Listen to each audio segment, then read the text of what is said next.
बात करते हैं पहले प्रश्न से। शुरुआत करते हैं आज की क्लास की और बात करते हैं राजस्थान का कौन सा जिला डांग की रानी के नाम से प्रसिद्ध है। कौन सा जिला जो है उसको डांग की रानी कहते हैं। धौलपुर, करौली, सवाई माधोपुर, बारां। तो डांग की रानी जो है वो किस जिले को कहते हैं? करौली को। ऑप्शन बी करेक्ट हो जाएगा, करौली को डांग की रानी कहते हैं। और डांग का राजा धौलपुर को कहते हैं। राजा डांग का राजा किस जिले को कहते हैं? धौलपुर को कहते हैं। और बात करते हैं अगले प्रश्न की। दूसरा प्रश्न दूसरे प्रश्न में बात करते हैं अपने। दूसरा प्रश्न क्या है? भैंसरोडगढ़ से बिजोलिया के मध्य स्थित क्या मतलब कि मध्य स्थित पठार को क्या कहते हैं? ये क्वेश्चन है, मध्य स्थित पठार को क्या कहते हैं? ऊपरमाल का पठार, मेसा का पठार, उड़िया का पठार, पोराड़ का पठार। तो भैंसरोडगढ़ से बिजोलिया के मध्य में स्थित जो पठार है उसको कहते हैं ऊपरमाल का पठार। ऊपरमाल का पठार जो है वो भैंसरोडगढ़ से बिजोलिया के मध्य स्थित है। मेसा का पठार चित्तौड़गढ़ दुर्ग स्थित है मेसा के पठार पर। चित्तौड़गढ़ दुर्ग चित्तौड़गढ़ दुर्ग किस पठार पर स्थित है? मेसा के पठार पर। और कौन कौन सी नदी पर के संगम पर?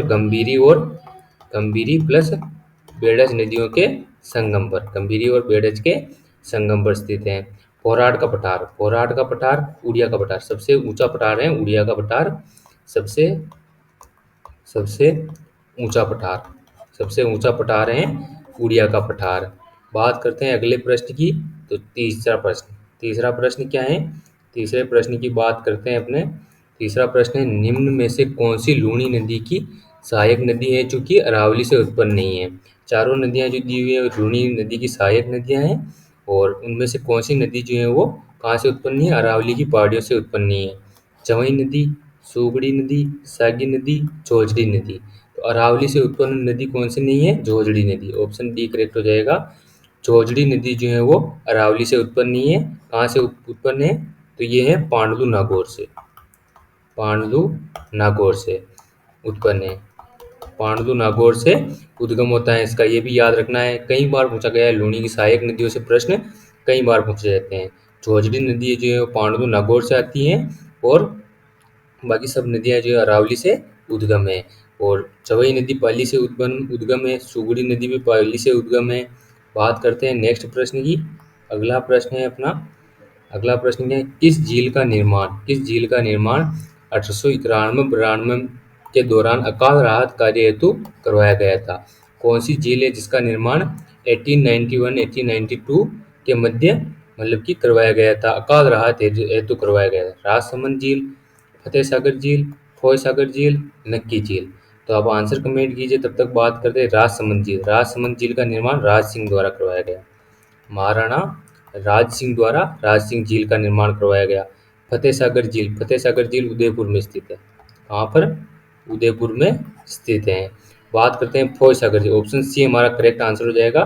फोय सागर झील का निर्माण 1891-92 में इंजीनियर फोय द्वारा किया गया। किसके लिए किया गया? अकाल राहत कार्य हेतु किया गया फोय सागर झील का निर्माण। और नक्की झील जो है वो कहाँ पर है? माउंट आबू सिरोही में स्थित है। और नक्की झील जो है वो सबसे ज़्यादा ऊंचाई पर स्थित झील है। सबसे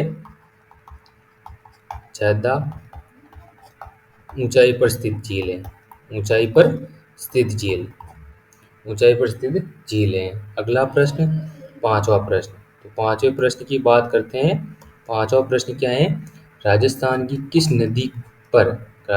नदी पर बांगली बांध बना हुआ है?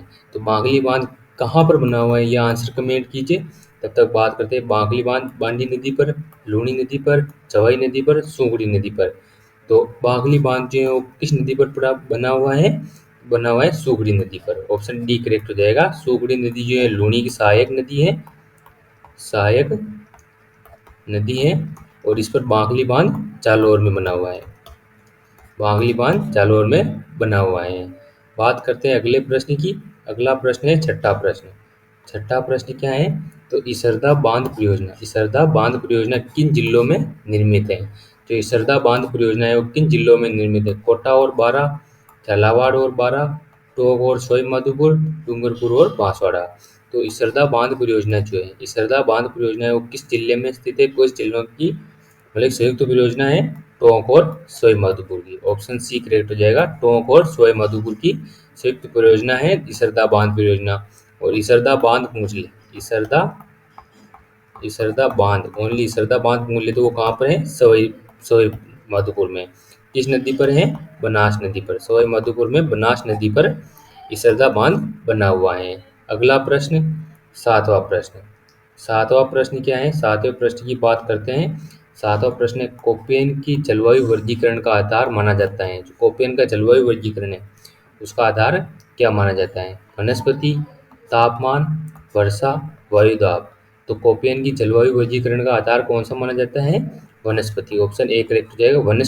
वनस्पति वर्गीकरण के अनुसार कोपेन ने राजस्थान की जलवायु वर्गीकरण किया है। कब किया था ये? सन 1818 में। और बात करें इसकी तो कितने भागों में बांटा राजस्थान की जलवायु को? 4 भागों में। 4 भागों में।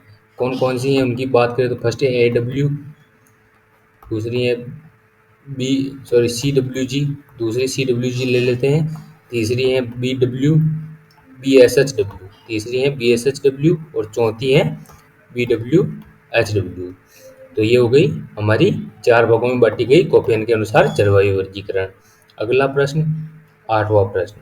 आठवां प्रश्न क्या है? आठवें प्रश्न की बात करते हैं। राजस्थान में नागौर, पाली, जोधपुर, बाड़मेर जिलों में मुख्य रूप से कौन सी मिट्टी पाई जाती है?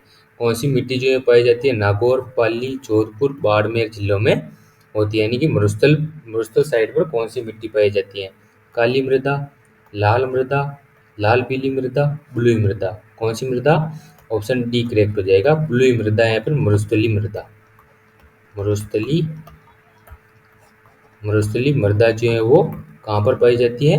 राजस्थान के नागौर, पाली, जोधपुर, बाड़मेर क्षेत्र में पाई जाती है, यानी मरुस्थली क्षेत्र में पाई जाती है। बात करते हैं लाल मृदा की। लाल मृदा पाई जाती है हमारे डूंगरपुर डूंगरपुर और बांसवाड़ा में। बांसवाड़ा में लाल मृदा पाई जाती है। अगला प्रश्न, तो अगला प्रश्न क्या है? नौवां प्रश्न। नौवां प्रश्न है हमारे, राजस्थान में सबसे कम, काम नहीं है कम है ये, सबसे कम वन क्षेत्र वाला जिला कौन सा है? सबसे कम वन क्षेत्र वाला जिला कौन सा है? नागौर, नागौर, दौसा, चूरू, झुंझुनू। कौन सा जिला है जो सबसे कम वन क्षेत्र वाला जिला है? तो ऑप्शन हो जाएगा सी करेक्ट हो जाएगा। इनमें से राजस्थान, ये चारों ऑप्शनों में से चूरू जिला जो है वो सबसे कम वन क्षेत्र वाला जिला है। बाकी प्रतिशत के अनुसार बात करें, सबसे कम प्रतिशत जोधपुर में है। जोधपुर सबसे कम प्रतिशत 0.48% वन है जोधपुर में। फिर उसके बाद में चूरू आता है। चूरू में कितने? 0.76% वन है। तो ये हो जाए हमारे दोनों। इसके बाद जैसलमेर आता है, जैसलमेर आता है। तो ये हो गए सबसे कम वन प्रतिशत वाले जिले, कम वन प्रतिशत वाले। अगला प्रश्न, 10वां प्रश्न। 10वां प्रश्न क्या है? तो 10वें प्रश्न की बात करते हैं।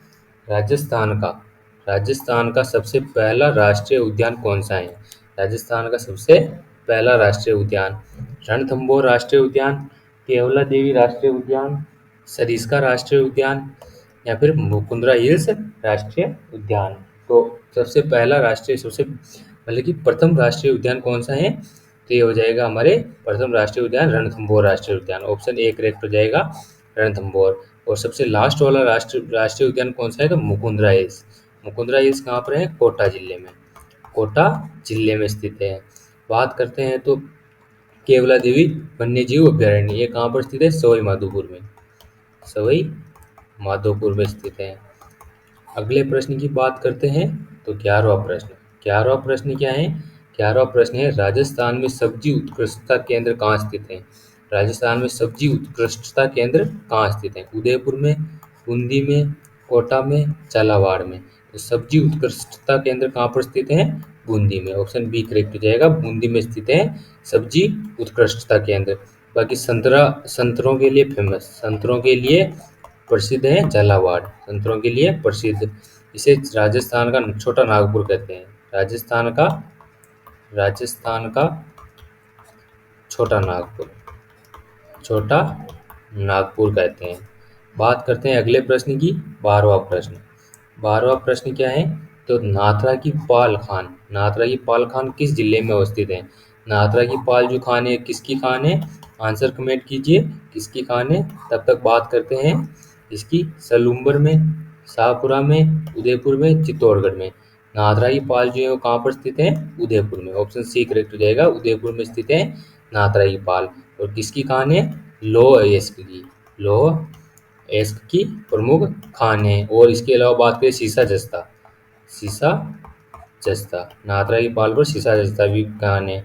अगला प्रश्न है 13वां प्रश्न। 13वां प्रश्न है मेवात क्षेत्र विकास कार्यक्रम। जो मेवात क्षेत्र विकास कार्यक्रम है वो कितने जिलों में कार्यरत है? 3 जिलों में, 4 जिलों में, 5 जिलों में, 2 जिलों में।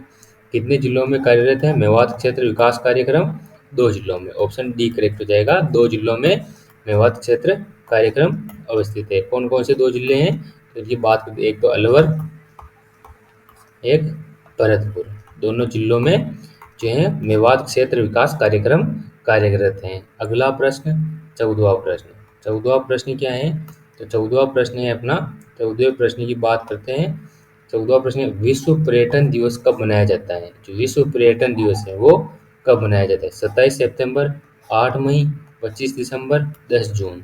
तो विश्व पर्यटन दिवस जो है कब मनाया जाता है? 27 सितंबर को। ऑप्शन ए करेक्ट हो जाएगा, 27 सितंबर को मनाया जाता है विश्व पर्यटन दिवस। और आप सभी के लिए एक प्रश्न, आंसर कमेंट में करना लास्ट में। तो राजस्थान में पर्यटन को उद्योग का दर्जा, राजस्थान में पर्यटन को उद्योग का दर्जा कब मिला? राजस्थान में पर्यटन को उद्योग का दर्जा कब मिला? ये इसका आंसर आप सभी कमेंट करना। इम्पोर्टेंट क्वेश्चन है, पूछा गया है। बात करेंगे इसकी लास्ट में। तो 15वां प्रश्न। 15वां प्रश्न क्या है? 15वें प्रश्न की बात करते हैं, राजस्थान का पहला स्पाइस पार्क कहाँ स्थापित किया गया? पहला स्पाइस पार्क जो है वो कहाँ पर स्थापित किया गया? कोटा में, चित्तौड़गढ़ में, जोधपुर में, बूंदी में। राजस्थान का पहला स्पाइस पार्क कहाँ स्थापित किया गया? जोधपुर में। ऑप्शन सी करेक्ट हो जाएगा, जोधपुर में पहला स्पाइस पार्क स्थापित किया गया। और दूसरा स्पाइस पार्क कहाँ पर स्थापित किया गया? कोटा में, रामगंज मंडी कोटा, यहाँ पर सेकंड स्पाइस पार्क स्थापित किया गया। तो राजस्थान में 2 स्पाइस पार्क स्थापित किए गए, एक पहला जोधपुर में, दूसरा कोटा में। अगला प्रश्न 16वां प्रश्न। 16वां प्रश्न क्या है? 16वें प्रश्न की बात करें, राजस्थान में प्रथम रेल मार्ग कब प्रारंभ हुआ? राजस्थान में प्रथम रेल मार्ग कब प्रारंभ हुआ? आंसर कमेंट कीजिए। तब तक बात करें राजस्थान में रेल मार्ग जो है वो कौन सा रेलवे है? रेलवे विभाग कौन सा है? तो उत्तर पश्चिमी, तो भारत का उत्तर पश्चिमी रेलवे जोन, राजस्थान उत्तर पश्चिमी रेलवे जोन में आता है। रेलवे जोन में आता है। इसका मुख्यालय कहाँ पर है? राजस्थान में जयपुर में मुख्यालय है। कहाँ पर है? जयपुर में मुख्यालय है उत्तर पश्चिम रेलवे मुख्यालय का। बात करते हैं कब हुआ? 1874, अप्रैल 1874, अगस्त 1889, दिसंबर 1883, जनवरी 1885। तो कब हुआ? तो अप्रैल 1874 में। कब हुआ? अप्रैल 1874 में हुआ राजस्थान में प्रथम रेल मार्ग का प्रारंभ। अगला प्रश्न 17वां प्रश्न। 17वां प्रश्न क्या है? 17वें प्रश्न की बात करते हैं, 2011 की जनगणना के अनुसार, 2011 की जनगणना के अनुसार निम्न में से किस जिले की नगरीय जनसंख्या प्रतिशत न्यूनतम रहा है? जो नगरीय जनसंख्या प्रतिशत है, नगरीय जनसंख्या प्रतिशत, तो बात करते हैं इसी सबसे कम कहाँ पे रहा, सबसे ज़्यादा कहाँ पे रहा, सबसे कम कहाँ पे रहा? दौसा में, करौली में, जैसलमेर में, कोटा में। तो इसमें हमारा ऑप्शन सी करेक्ट हो जाएगा। सबसे कम तो हमारे जैसलमेर में रहा, जैसलमेर में रहा नगरीय मतलब कि जनसंख्या प्रतिशत। और सबसे ज़्यादा कहाँ पर रहा? कोटा में, सबसे ज़्यादा कोटा में रहा। अगले प्रश्न की बात करते हैं। अगला प्रश्न है तो 18वां प्रश्न। 18वां प्रश्न क्या है? जनगणना 2011 के अनुसार राजस्थान की जनसंख्या की दशकीय वृद्धि दर क्या है? 2001 और 2011 के बीच जनसंख्या जो हुई है, जनगणना जो हुई है, उनमें जनसंख्या वृद्धि दर जो है वो कितनी हैं। दशकीय वृद्धि दर कितनी है? 32.97%, 21.31%, 28.41%, 28.44%। कितनी है वृद्धि दर? 21.31%। ये जो है वो दशकीय वृद्धि है। 2001 में थी हमारे 7.1% वृद्धि, और अभी जो है वो 21.31% वृद्धि हुई है 2011 के जनसंख्या गणना के अनुसार दशकीय वृद्धि। अगला प्रश्न, तो अगला प्रश्न है अपना 19वां प्रश्न। 19वां प्रश्न क्या है? देवगढ़ पवन ऊर्जा परियोजना कहाँ है? जो देवगढ़ पवन ऊर्जा परियोजना है वो कहाँ पर स्थित है? बीकानेर, कोटा, जैसलमेर, प्रतापगढ़। तो देवगढ़ पवन ऊर्जा परियोजनाएं जो है वो कहाँ पर स्थित है? तो देवगढ़ जो है वो कहाँ पर स्थित है? प्रतापगढ़ में। ऑप्शन डी करेक्ट हो जाएगा। प्रतापगढ़ में स्थित है देवगढ़ पवन ऊर्जा परियोजना। पवन ऊर्जा आधारित, मतलब कि पवन ऊर्जा आधारित संयंत्र लगे हुए हैं, आधारित संयंत्र लगे हुए हैं। अगला प्रश्न 20वां प्रश्न। 20वां प्रश्न क्या है? 20वें प्रश्न की बात करते हैं। प्राकृतिक गैस आधारित शक्ति परियोजना स्थित है। प्राकृतिक गैस आधारित शक्ति परियोजनाएं वो कहाँ पर स्थित है? भिवाड़ी, उदयपुर, रामगढ़, बीकानेर। तो प्राकृतिक गैस आधारित शक्ति परियोजना कहाँ स्थित है? रामगढ़, जैसलमेर में। रामगढ़, जैसलमेर में। ये जो है वो फर्स्ट परियोजना है राजस्थान की।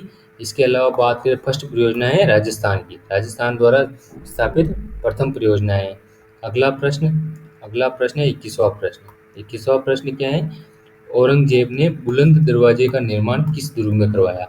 औरंगजेब ने बुलंद दरवाजे का निर्माण किस दुर्ग में करवाया? कागरौन दुर्ग, जूनागढ़ दुर्ग, अचलगढ़ दुर्ग, कुंभलगढ़ दुर्ग। तो औरंगजेब ने बुलंद दरवाजे का निर्माण किस दुर्ग में करवाया? कागरौन दुर्ग। कागरौन दुर्ग कहाँ पर स्थित है? झालावाड़ में। झालावाड़ में, झालावाड़ में इसका निर्माण करवाया गया बुलंद दरवाजे का। और किसने करवाया? औरंगजेब ने। बात करें जूनागढ़ की, तो जूनागढ़ के दुर्ग पर, जूनागढ़ दुर्ग जो है वहाँ पर जयमल और फत्ता की मूर्तियाँ लगाई गई हैं। ये भी इम्पोर्टेंट है, जयमल और फत्ता की मूर्तियाँ लगाई गई हैं जूनागढ़ दुर्ग में। अगला प्रश्न, तो अगला प्रश्न है 22वां प्रश्न। 22वां प्रश्न है, पन्ना मीना का कुंड कहाँ स्थित है? पन्ना मीना की बावड़ी पूछ ले। पन्ना मीना की बावड़ी या पन्ना मीना कुंड पूछ ले, कहाँ पर स्थित है ये? उदयपुर, नाथद्वारा, जयपुर, जैसलमेर। कहाँ पर स्थित है पन्ना मीना कुंड? ये स्थित है हमारे जयपुर में। ऑप्शन सी करेक्ट हो जाएगा। जयपुर में स्थित है पन्ना मीना बावड़ी या फिर पन्ना मीना कुंड। अगला प्रश्न 23वां प्रश्न। 23वां प्रश्न क्या है? किस मंदिर को हाड़ौती का खजुराहो कहा जाता है? कौन सा मंदिर है जिसे हाड़ौती का खजुराहो कहा जाता है? बारडोली शिव मंदिर, शिव मंदिर बंडदेवरा, शिव मंदिर मेनाल, शिव मंदिर कसुआ। तो हाड़ौती का खजुराहो किसे कहते हैं? शिव मंदिर बंडदेवरा। जो बंडदेवरा मंदिर है उसको हाड़ौती का खजुराहो कहते हैं। कहाँ पर स्थित है बंडदेवरा? बारा में। और बात करते हैं कसुआ मंदिर की। कसुआ शिव मंदिर कहाँ पर स्थित है? कोटा में। कसुआ शिव मंदिर कोटा में स्थित है। मेनाल जो शिव मंदिर है वो भीलवाड़ा में स्थित है। भीलवाड़ा में स्थित है। बात करते हैं अगले इसी में, तो हाड़ौती का खजुराहो तो हो गया बंडदेवरा मंदिर। राजस्थान का खजुराहो क्या है? तो किराड़ू मंदिर। किराड़ू मंदिर, सोमेश्वर मंदिर किराड़ू में। अगला प्रश्न, तो अगला प्रश्न क्या है? तो अगला प्रश्न है 24वां प्रश्न। 24वां प्रश्न है, जोगी महल कहाँ स्थित है? जोगी महल कहाँ स्थित है? चित्तौड़गढ़, मेहरानगढ़, लोहागढ़, रणथंभौर। तो जोगी महल जो है वो कहाँ पर स्थित है? ये हो जाएगा हमारा आंसर, कौन सा करेक्ट हो जाएगा? जोगी महल। जोगी महल हमारे रणथंभौर दुर्ग में स्थित है। रणथंभौर दुर्ग में जोगी महल स्थित है। और सुपारी महल भी यही स्थित है। सुपारी महल या फिर जोगी महल दोनों जो है वो रणथंभौर दुर्ग में स्थित है। रणथंभौर दुर्ग में अमीर द्वारा, यहाँ का शासक अमीर जो था उसके द्वारा रणथंभौर दुर्ग में 32 खंभों की न्याय की छतरी बनाई गई। न्याय की छतरी बनवाई गई। और न्याय की छतरी किसके याद में बनाई? अपने पिता चैत्र सिंह की याद में। चैत्र सिंह की, चैत्र सिंह की न्याय की छतरी बनवाई थी। अगला प्रश्न, तो अगला प्रश्न क्या है? 25वां प्रश्न। 25वां प्रश्न क्या है अपना? 25वें प्रश्न की बात करते हैं। बिल्लाड़ा का संबंध किस लोक देवी से है? बिल्लाड़ा का संबंध किस लोक देवी से है? जीण माता से, करणी माता से, आई माता से, शीतला माता से। तो बिलाड़ा का संबंध किस लोक देवी से है? आई माता से। ऑप्शन सी करेक्ट हो जाएगा, बिलाड़ा जोधपुर। बिलाड़ा जोधपुर का संबंध आई माता से है। और आई माता ने आई पंथ चलाया था, आई पंथ चलाया था। और आई माता के बारे में एक कहावत है, इनकी दीपक से केसर टपकती है। दीपक से केसर टपकती है, जिसका उपयोग मतलब कि नेत्र रोग के लिए किया जाता है, नेत्र रोग सही करने के लिए किया जाता है। बात करते हैं अगले प्रश्न की, तो 26वां प्रश्न। 26वां प्रश्न क्या है? 26वें प्रश्न की बात करते हैं तो अकबर घोगाजी के अकबर सॉरी लोक देवता घोगाजी किस शासक के समकालीन थे? लोक देवता घोगाजी जो थे वो किस मतलब कि शासक के समकालीन थे? अकबर के, महमूद गजनवी के, महमूद घोरी के, बाबर के। तो लोक देवता घोगाजी जो थे वो किस शासक के समकालीन थे? महमूद गजनवी। महमूद गजनवी से इन्होंने गायों को छुड़ाने के लिए युद्ध किया था, गायों को छुड़ाने के लिए युद्ध किया था, घोगाजी से युद्ध किया था मोहम्मद गजनवी ने। और मोहम्मद गजनवी की तरफ से मतलब की तरफ घोगाजी के दो मौसेरे भाई सर्जन और अर्जन मिल गए थे। सर्जन और अर्जन दोनों इनकी तरफ मिल गए थे। अगला प्रश्न 27वां प्रश्न। तो 27वां प्रश्न क्या है? निष्कलंकी संप्रदाय के प्रवर्तक कौन है? निष्कलंकी संप्रदाय है उसके प्रवर्तक कौन है? तो लालगिरी, संत मावजी, चरणदास जी, रामदास जी। तो निष्कलंकी संप्रदाय के प्रवर्तक कौन है? संत मावजी। संत मावजी जो है वो निष्कलंकी संप्रदाय के प्रवर्तक हैं। निष्कलंकी संप्रदाय की स्थापना कहाँ की?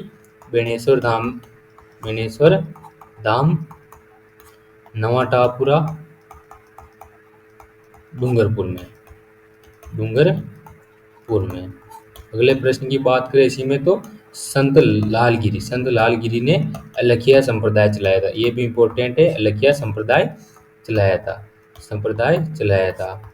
अगला प्रश्न 28वां प्रश्न। 28वां प्रश्न क्या है? 28वें प्रश्न की बात करते हैं। मेवाड़ चित्रशैली का सबसे प्राचीन चित्रित ग्रंथ है। ये मेवाड़ चित्रशैली है उसका सबसे प्राचीन चित्रित ग्रंथ कौन सा है? श्रावक प्रतिक्रमण सूत्रचूर्णी, सुपाषनाह चरित्रम, भागवत रागिनी। तो मेवाड़ चित्रशैली का सबसे प्राचीन चित्र ग्रंथ कौन सा है? तो ऑप्शन ए करेक्ट हो जाएगा, श्रावक प्रतिक्रमण सूत्रचूर्णी। जो श्रावक प्रतिक्रमण सूत्रचूर्णी है वो मेवाड़ चित्रशैली का सबसे प्राचीन ग्रंथ है। और ये जो है किसके समय मिला? तेज सिंह के समय।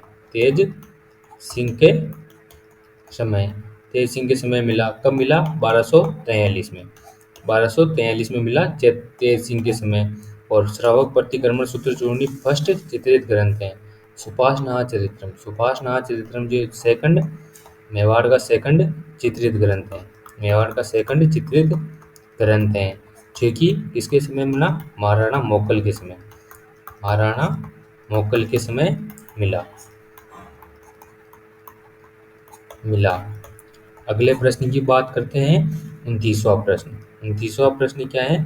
तो 29वां प्रश्न है निम्न में से कौन सा लोक नृत्य, जो निम्न में से कौन सा लोक नृत्य कालबेलिया जाति से संबंधित है? अग्नि नृत्य, हिंडोनी नृत्य, पनिहारी नृत्य, बालर नृत्य। तो कौन सा लोक नृत्य जो है कालबेलिया जनजाति का नृत्य है? तो पहले बात करें तो बालर नृत्य। बालर नृत्य जो है वो मतलब कि ग्रासिया जनजाति का नृत्य है, ग्रासिया जनजाति का नृत्य है। तो इसमें हमारा ऑप्शन करेक्ट हो जाएगा, ऑप्शन सी करेक्ट हो जाएगा, ऑप्शन सी करेक्ट हो जाएगा। पनिहारी नृत्य जो है कालबेलिया जनजाति का नृत्य है।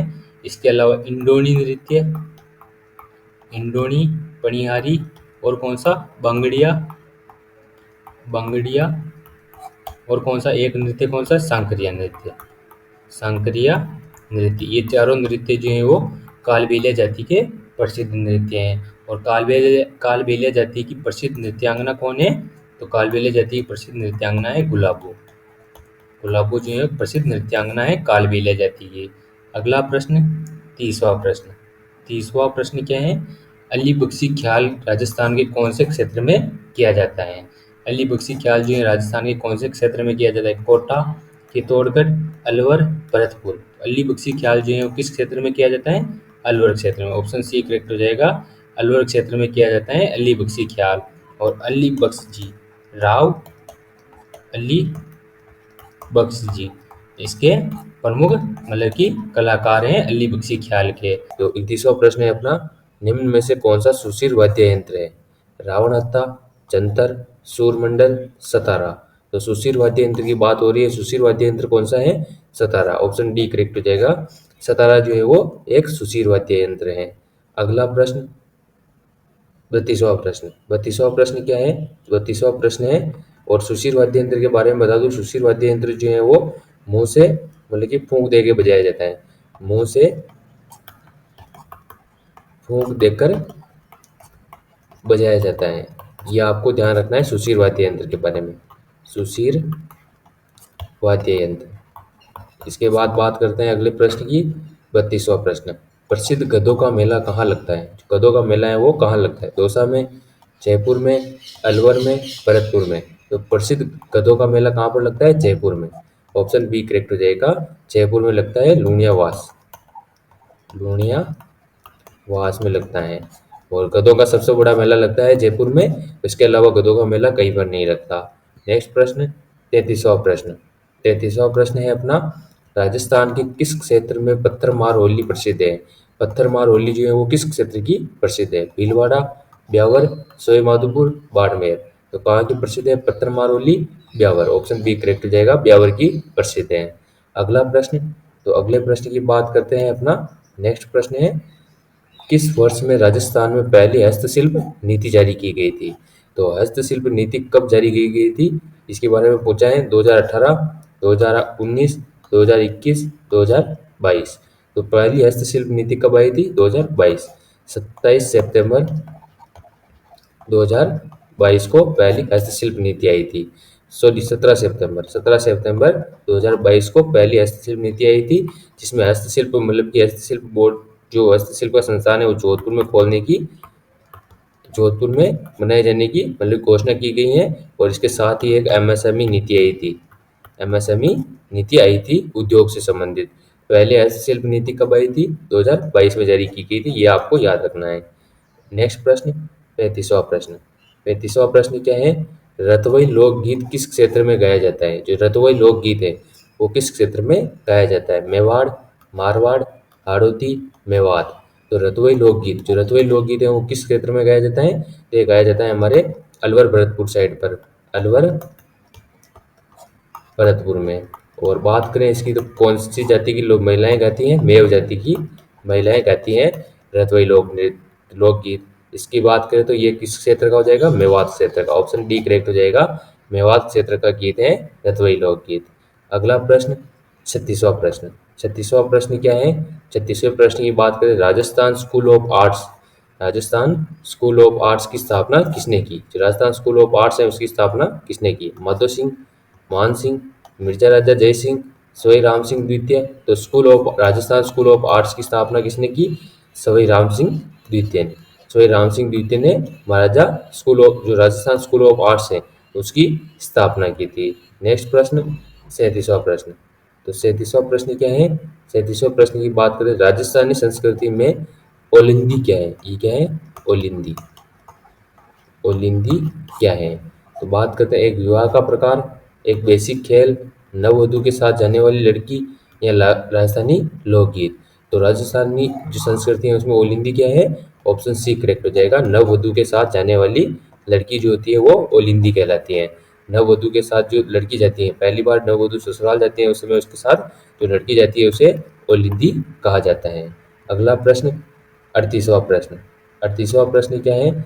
मारवाड़ में दामिनी क्या है? जो दामिनी है वो क्या है? एक प्रकार का नृत्य, एक प्रकार का लोकगीत, एक प्रकार की ओढ़नी, इनमें से कोई नहीं। तो मारवाड़ में दामिनी जो है वो क्या है? एक प्रकार की ओढ़नी है। ऑप्शन सी करेक्ट हो जाएगा। एक प्रकार की ओढ़नी है दामिनी। बात करते हैं अगले प्रश्न की। 39वां प्रश्न। 39वां प्रश्न क्या है?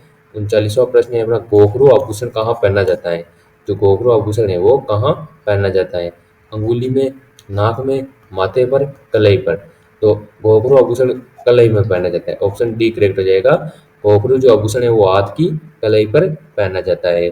तो बात करते हैं अगले प्रश्न की। 40वां प्रश्न। 40वां प्रश्न क्या है? 40वां प्रश्न है, ताड़ना या मोरबंदिया विवाह किस निम्न में से किस जनजाति में से संबंधित है? ताड़ना या फिर मोरबंदिया ये किस जनजाति से संबंधित है? भील, सहरिया, डामोर, सासी। तो ताड़ना और मोरबंदिया जो है किस जनजाति से संबंधित है? सहरिया जनजाति। ऑप्शन बी करेक्ट हो जाएगा, सहरिया जनजाति से संबंधित है। बात करते हैं इसकी ताड़ना की। ताड़ना जो होता है वो वधु मूल्य होता है, वधु मूल्य होता है, वधु मूल्य होता है जो दापा जैसे होता है। जो दापा प्रथा होती है विलों में दापा प्रथा जो होती है उसी के जैसे होता है ताड़ना विवाह। और बात करते हैं अगले प्रश्न की। और मोरबंदिया, ये मोरबंदिया जो है वो मतलब कि मोर मानकर विवाह की रस्म को पूरा किया जाता है। अगला प्रश्न 41वां प्रश्न। 41वां प्रश्न क्या है? रांगड़ी बोली वो किसकी उपबोली है? जो रांगड़ी बोली है वो किसकी उपबोली है? मेवाती, मालवी, मारवाड़ी, ढूंढाड़ी। तो रांगड़ी बोली जो है वो मालवी की उपबोली है। ऑप्शन बी करेक्ट हो जाएगा, मालवी की उपबोली है रांगड़ी बोली। और रांगड़ी बोली के बारे में बात है, यह एक कर्कश, सबसे ज्यादा कर्कश बोली है, सबसे ज्यादा कर्कश बोली है। और वागड़ी बोली जो है वो वागड़ी बोली भी मालवी की उपबोली है। बात करते हैं अगले प्रश्न की। तो नेक्स्ट प्रश्न है 42वां प्रश्न। 42वां प्रश्न क्या है? तो 42वें प्रश्न की बात करते हैं। कोलेमाला, कोलेमाला में राजस्थान की कितनी भाषाओं का उल्लेख है? जो कोलेमाला है उसमें राजस्थान की कितनी भाषाओं का उल्लेख है? 14, 15, 17, 18। तो कोलेमाला में राजस्थान की कितनी भाषाओं का उल्लेख है? तो बात हो जाएगी 18 भाषाओं का। ऑप्शन डी करेक्ट हो जाएगा, 18 भाषाओं का उल्लेख है। इसके बाद बात करते हैं अगले प्रश्न की। तो नेक्स्ट प्रश्न है 43वां प्रश्न। 43वां प्रश्न क्या है? और कोलेमाला जो ग्रंथ है वो किसका ग्रंथ है? इसकी बात करते हैं। कोलेमाला ग्रंथ जो है वो किसका ग्रंथ है?